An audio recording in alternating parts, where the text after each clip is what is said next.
Hello, everyone. Thank you for your patience with a strange night for all of us, I'm sure.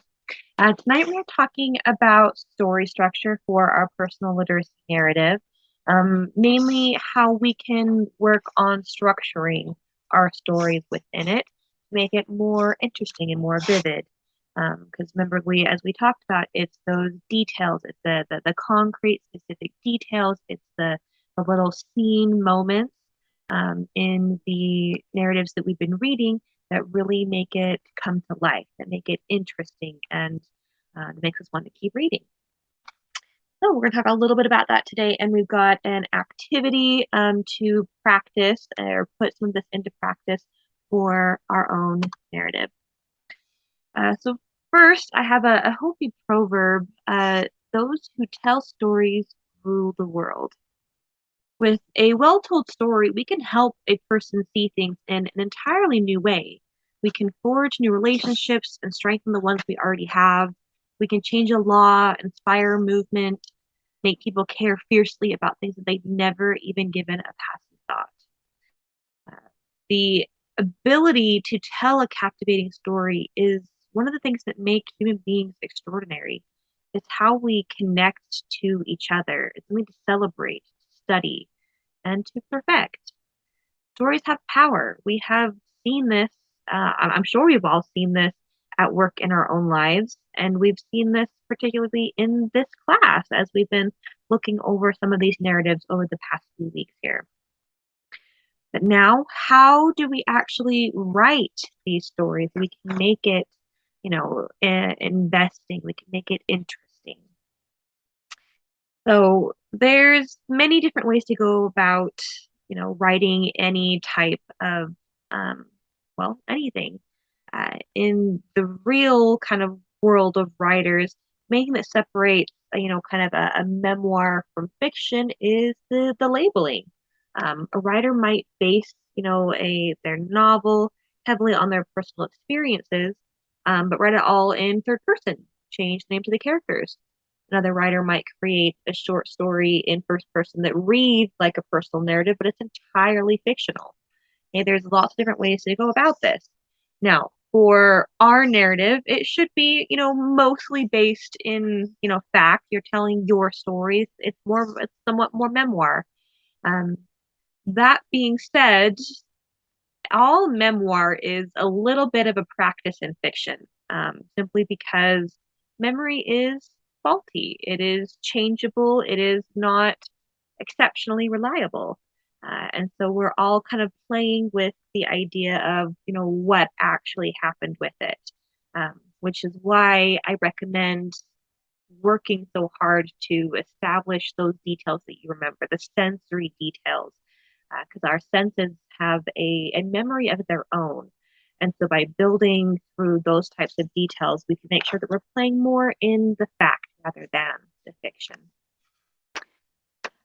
So we're going to look at, a little practice story here. Once upon a time, just for funsies, you do not have to do that with your own.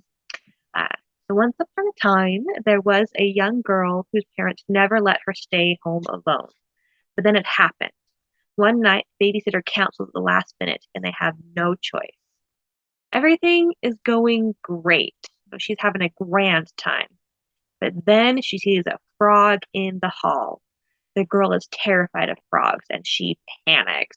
She tries to hide from it, but no one else is home, and that frog is not going away. She tries and fails to trap it in a trash can. She tries and fails to trap it in a bag. Finally, she chases the frog out of the house with a tennis racket, screaming all the while. She spends the rest of her night cleaning up the mess that they made, her and the frog. She puts her pajamas on to watch TV, and her parents come home. They are pleasantly surprised that everything seems fine, and they plan another outing. The girl considers asking them not to leave her alone again, in case the frog comes back. But then she realizes if she can best a frog, she is stronger than she thought. Now, this story is somewhere in the realm of fact and fiction.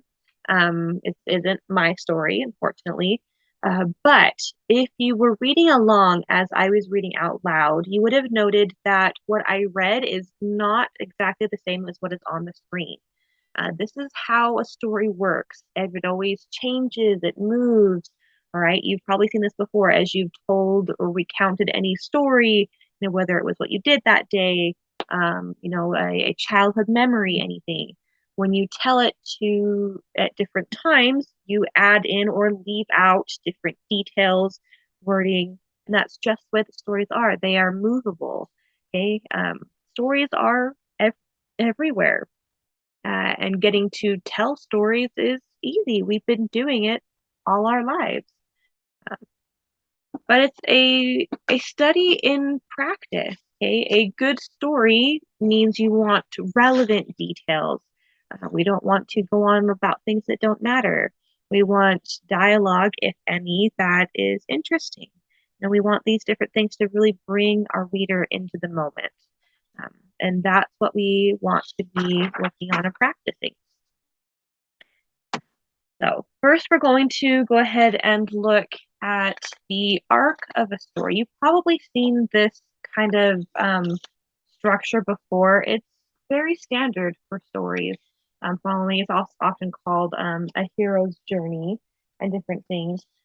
But it's the way in which the uh, story unfolds, right? It starts with exposition. This is the background information about the protagonist in their normal life. It's the information that we need to know to set the scene and understand why the story matters. So, going back to our frog story, the exposition is telling us that the girl is never left home alone. All right. And then we're getting into it more of the exposition. So finally, something's happened. She's being left home alone. She's getting this newfound freedom. And then a conflict happens, something that creates a problem for the protagonist. In our short story, it was a frog in the hall, right? Then our rising action. This is the sequence of events that happen as a result of the conflict. They often get more intense over time, as you can see by the slope of the rising action. It's building towards that climax.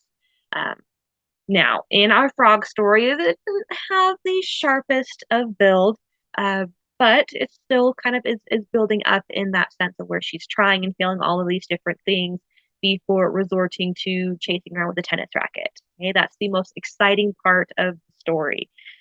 It is the turning point. All right, she has successfully ousted the frog from her home.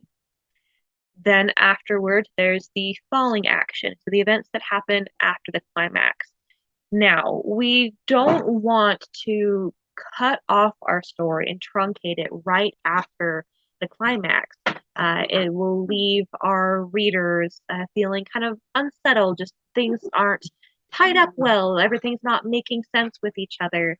And so we need that falling action to kind of slope things back down, right? And just to tie up all the loose knots so there aren't no questions hanging about things that are unknown. Um, and then we have our resolution. Okay, that is where we tie up all those loose knots. We peek at how things have changed. So for the girl in our story, the falling action is her parents coming home, seeing that everything's fine, making plans to go out again. And the resolution is her saying, no, I beat the frog. I can do this. All right. I can, be left home alone and feel okay about that. I can even feel excited about it. Now we're going to watch a short video here. And we're going to do the same thing. We're going to look at the arc of the story in this.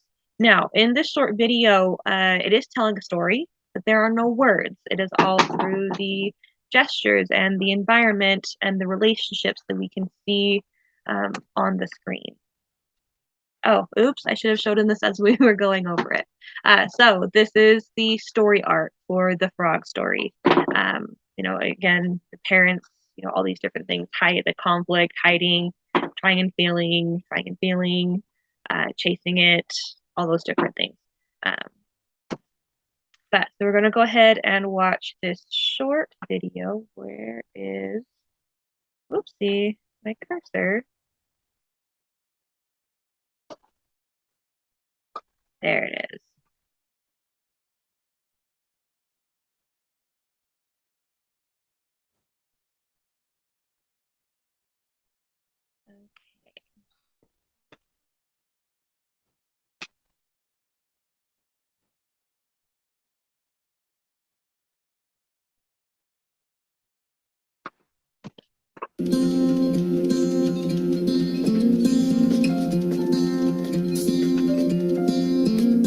Hey, brother, there's an endless road to rediscover.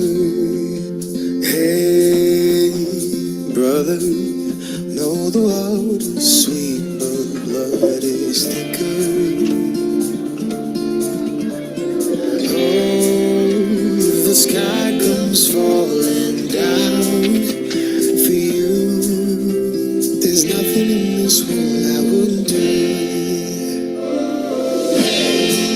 What if I'm far from home? Oh, brother, I will hear you call. If the sky comes falling down for you, there's nothing in this world I wouldn't do.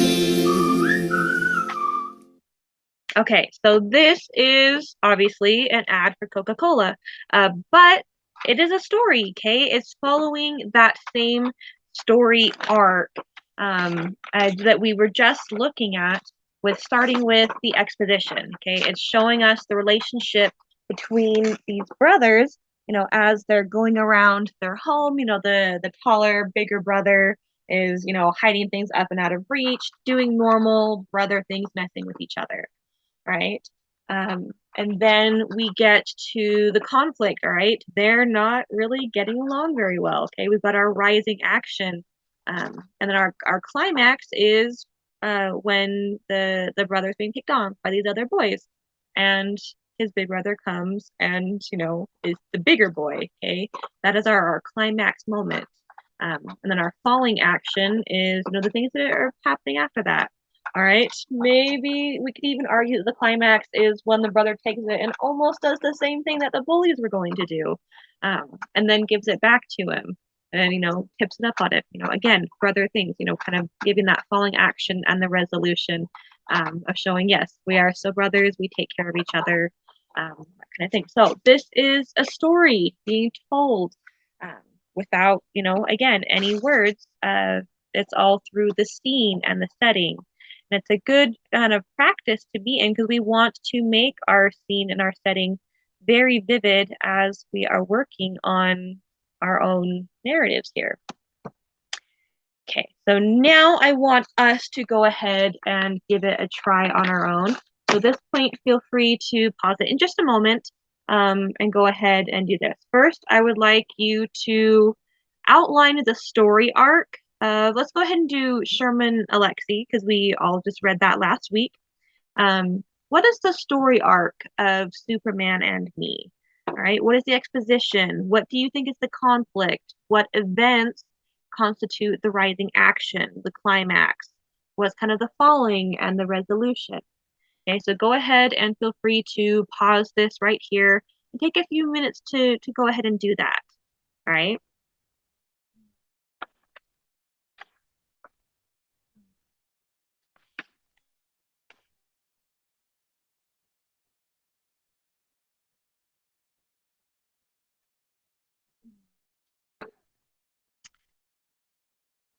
Okay, once you have completed doing the story arc for Sherman Alexie, I want you to then go ahead and pull out the draft that we started working with last week, where we had all that time to kind of free write and start developing our story, and then anything that you've added onto it over the break. Okay, see what your story arc. Now, if you are doing a series of stories to kind of illustrate your literacy journey, you can choose to do a single story arc, and have all of the different stories working as events in the overall arc. or you can feel free to do smaller arcs that go up and down. Just be careful with that because then it can kind of feel a little bit disconnected where you're kind of going up and down and jumping around. So I would recommend the first method of looking or trying to create a singular story arc for your literacy narrative using any of those smaller instances, stories, experiences to work as the sequence of events going in order with it. So now go ahead and pause it again if you would like to and work on that. This is what you will be turning in addition with another part in just a moment.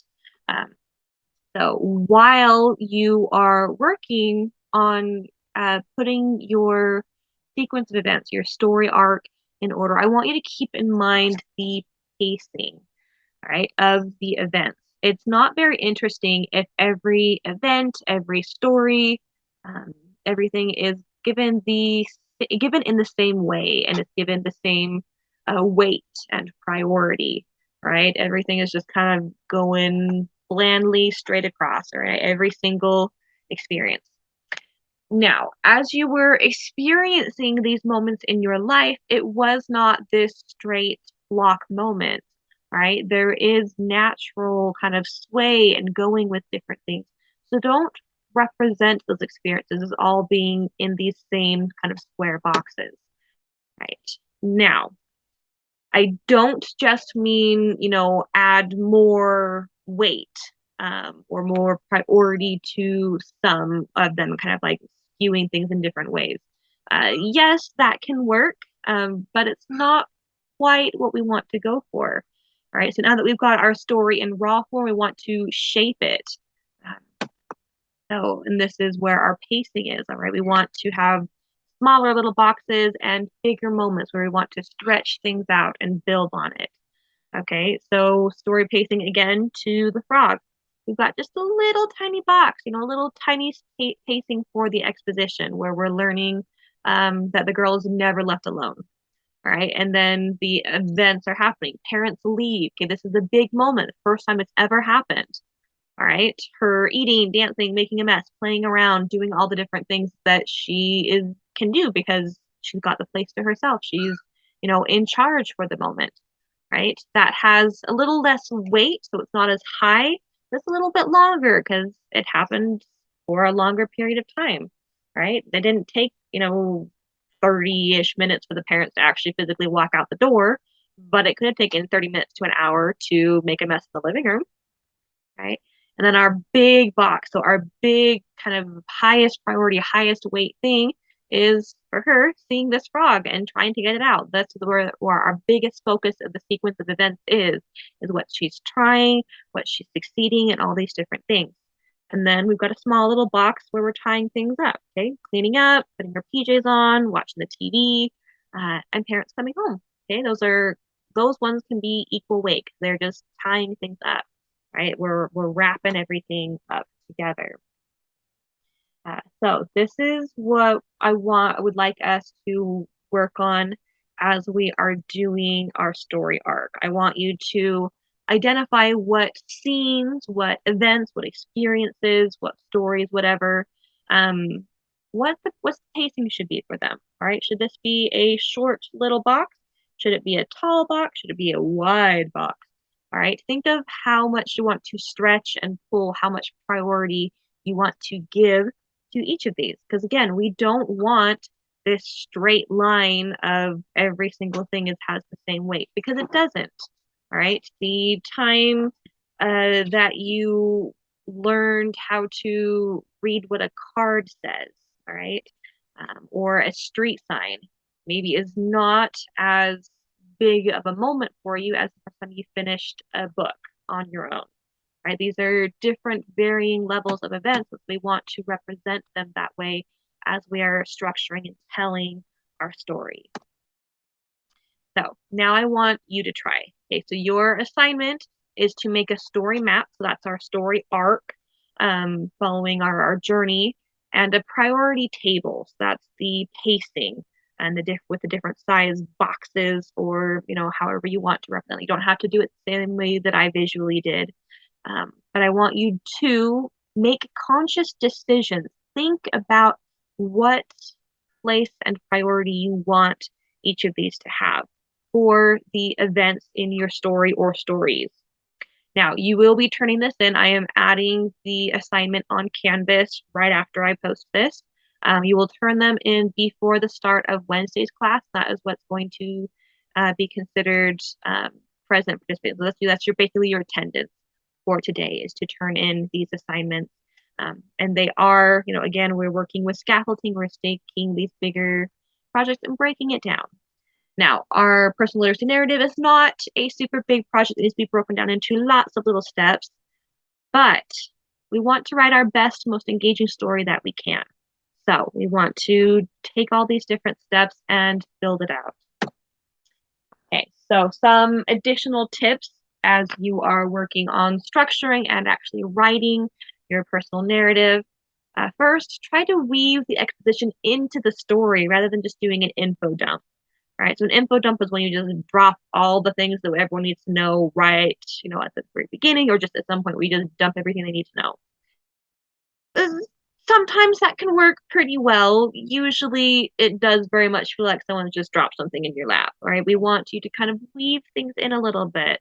So that way it seems more natural that we're learning things about you, about the characters, about the people in these stories as we're reading them, rather than just learning all the things we need to know. Grandma has blue hair and really thick glasses, right? That's interesting. We don't need it dumped in our lap, though. Maybe give us that as you go. Maybe grandma's glasses slipped down her nose. She had to pick them up, and you realize, wow, those are like really thick. Different things like that. Now, you are not required to use any dialogue if you do not want to, but it is always an option. It gives stories a real sense of scene, of making things seem like they're happening right now.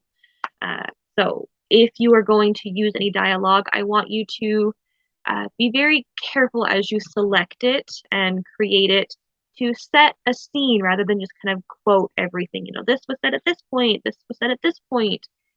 Use some dialogue to say, actually verbally, saying it here. As you are doing so, practice reading any and all that dialogue out loud. All right, it's going to sound a little bit weird. You're going to feel a little bit weird, talking to yourself literally as you're dialoguing. But we do not dialogue in our heads the same way that we do speaking. And when we get too much in our head dialogue, it tends to feel very awkward or stilted in our phrasing. It just doesn't seem natural. We want to imitate the natural flow of conversation, which means we have to actually say it out loud and see how it sounds. Would we actually say that? Would the person who is saying it in the narrative say that? Would they say it in this way or that way? Think about these different small details. Again, I'm going to reiterate again, describe everything using sensory details, sight, sound, that should say taste, smell, touch, all these different sensory things. They really bring the story to life, and it's going to help you really live in and revel and re-experience these memory events that you are digging into to trace your literacy journey. Because again, our senses have their own form of memory that triggers uh, deeper memories. Uh, as we are working on these details, we also have to be critical about what is necessary and what is perhaps irrelevant. Do not focus on this right now. I mean, have it in the back of your head, but be aware that that is often going to be best done by an outside reader when we do our peer review next week. And then final, choose precise nouns and vivid verbs to bring things to life. We want to not say, if you've ever seen that, or Dead Poet Society with Robin Williams, where he says, never say very. Very is a very lazy word, all right? Use there's all these extravagant words. Use them. Don't say he was very bored. Say he was absolutely befuddled and bored. Okay? Really lean into your word choice. It makes it more fun. It makes it more interesting. And it's just a way to play around with things. Okay, so that is our plan. Again, your assignment is to make a story map for your narrative that you are working on, and a priority table for the events, whether it's a single story you're telling from beginning to end, or a bunch of little stories that you're weaving together. We will be turning these in before the start of class on Wednesday. I will be making the Canvas assignment now. All right, I will see you all on Wednesday.